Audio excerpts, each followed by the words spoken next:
Hey everyone, Thomas MacEntee here with Genealogy Bargains. And listen, I've been on a scanning binge all of June, and I've come across a photo that I don't recognize. And I'm curious, what do you do when you find a photo that you don't recognize? Well, my first approach is really to deal with the photo physically, and I'm going to show you.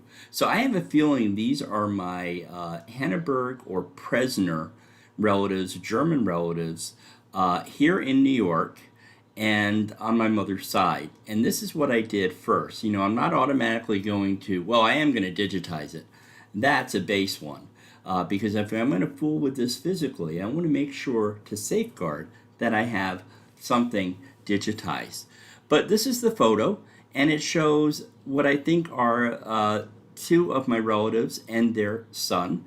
And so I'm going to go to the next photo and show you. I was hoping that there was something on the back, some writing, but guess what? This must have been pasted into one of those old scrapbooks or photo albums, and this is what I'm left with. But luckily, there was a bubble. There was some space under there. And have you ever hoped, especially with those magnetic albums, you're like, oh, do I actually tear out the photo and possibly damage it? Or do I just leave it as is? Because there may be something written back here.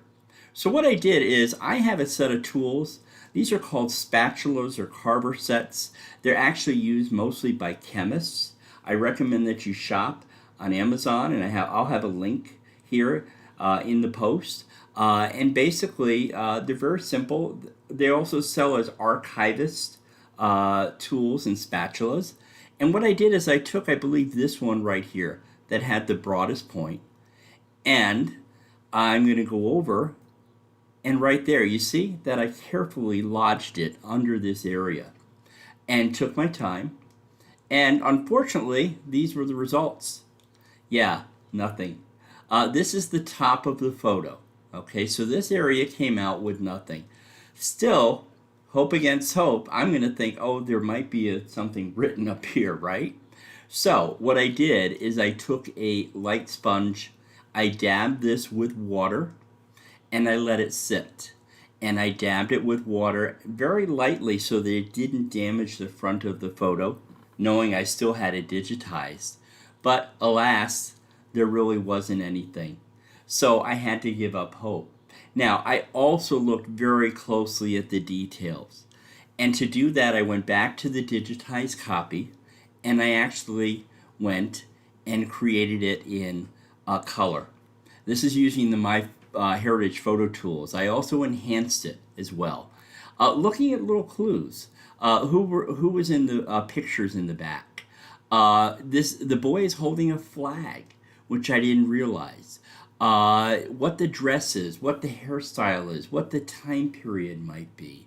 I also will always do a negative version of the photo because you never know what's going to pop up. Certain things really pop out. I couldn't see anything else. Possibly this photo back here might be another Henneberg relative, but I also want to know why these things are here. This is a religious photo. It looks like an angel with a child. I'll go back here to the original in color. There's plates, there's decorated hand-painted china, there's a clock.